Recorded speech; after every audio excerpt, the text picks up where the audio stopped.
Halo, nama saya Devinta Berlianasari dari kelas 12 IPS 2. Saat ini, saya akan menjelaskan tentang materi sejarah Indonesia bab 2, yaitu kehidupan politik dan ekonomi pada masa demokrasi liberal. Yang pertama kali akan kita bahas adalah mengenai sistem politik pemerintahan pada masa demokrasi liberal. Masa demokrasi liberal adalah suatu periode dalam sejarah Indonesia yang terjadi antara tahun 1950 sampai 1959 dengan sistem pemerintahan parlementer yang memiliki ciri-ciri sebagai berikut. Yang pertama, kepala pemerintahan dipegang oleh seorang Perdana Menteri. Yang kedua, Perdana Menteri diangkat oleh Presiden atas saran dari formatur yang dibentuk Presiden dan juga melalui persetujuan mayoritas anggota DPR. Yang ketiga, kepala negara dipegang oleh seorang presiden. Yang keempat, presiden dapat membubarkan DPR atau parlemen. Dan yang terakhir, kabinet bertanggung jawab kepada parlemen.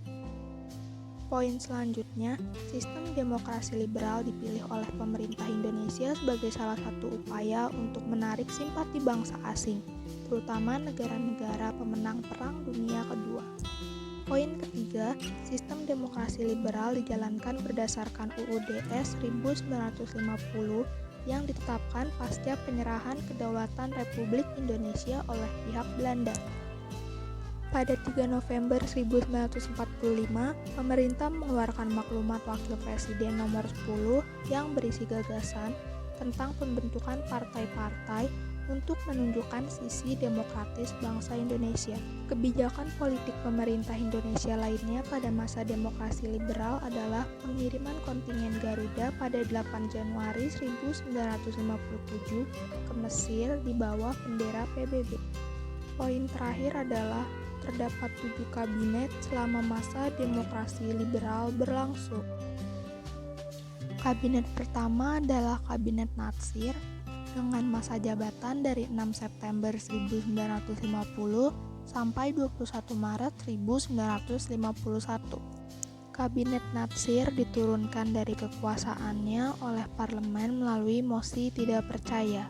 Kabinet kedua adalah Kabinet Sukiman yang memiliki masa jabatan dari 27 April 1951 sampai 3 April 1952. Kabinet Sukiman dianggap menyimpang dari politik luar negeri bebas aktif Indonesia. Hal ini karena kabinet ini melaksanakan penandatanganan nota bantuan ekonomi dan militer dengan MSA antara Menteri Luar Negeri dan Duta Besar Amerika Serikat. Yang ketiga ada Kabinet Wilopo dengan masa jabatan 3 April 1952 sampai 3 Juni 1953. Dalam melaksanakan programnya, Kabinet Wilopo menghadapi banyak masalah seperti gerakan separatis DITII yang masih terus terjadi, krisis ekonomi, konflik dengan Angkatan Darat atau TNI AD, dan peristiwa Tanjung Morawa. Kemudian kabinet keempat adalah Kabinet Ali Sastroamidjojo I dengan periode 31 Juli 1953 sampai 12 Agustus 1955. Kabinet ini berakhir setelah NU menarik dukungannya dalam kabinet dan Ali Sastroamidjojo pun mengembalikan mandatnya kepada presiden. Yang kelima ada Kabinet Burhanuddin Harahap dengan periode jabatan dari 12 Agustus 1955 sampai 3 Maret 1956. Kabinet ini didukung oleh koalisi Masyumi, PSI, dan NU. Kabinet ke-6 adalah Kabinet Ali Sastroamidjojo II dengan periode jabatan 20 Maret 1956 sampai 4 Maret 1957. Banyaknya masalah yang terjadi pada era kabinet ini membuat berkurangnya dukungan di parlemen terhadap Kabinet Ali Sastroamidjojo II.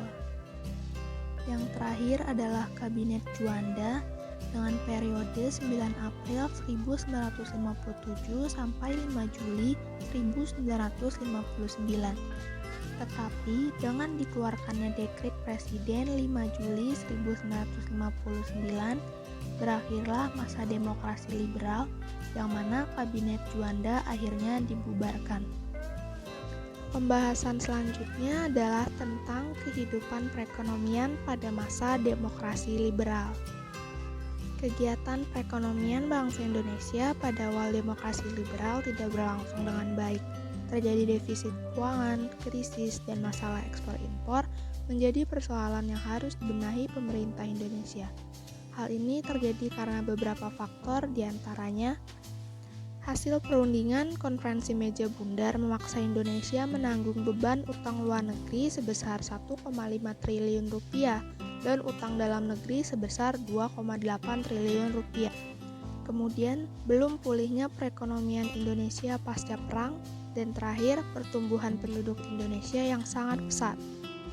Di era demokrasi liberal, pemerintah mengeluarkan beberapa kebijakan perekonomian, yaitu pertama, kebijakan Gunting Syafruddin 20 Maret 1950.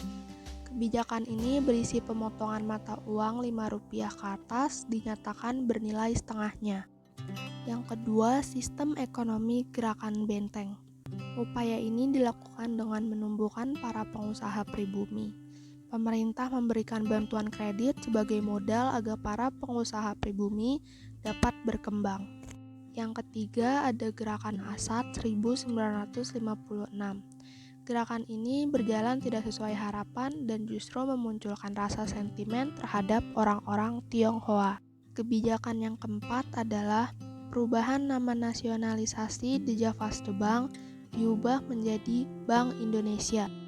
Kebijakan lain ada persetujuan finansial ekonomi, kemudian ada rencana pembangunan 5 tahun atau RPLT, tetapi kebijakan RPLT belum berjalan dengan baik karena munculnya masalah pergolakan daerah dan pergolakan ekonomi akibat nasionalisasi perusahaan asing. Kebijakan yang terakhir adalah Musyawarah Pembangunan Nasional Pembangunan atau MUNAP yang merupakan kelanjutan dari program RPLT. Sekian penjelasan dari saya, kurang lebihnya mohon maaf. Terima kasih sudah mendengarkan sampai akhir.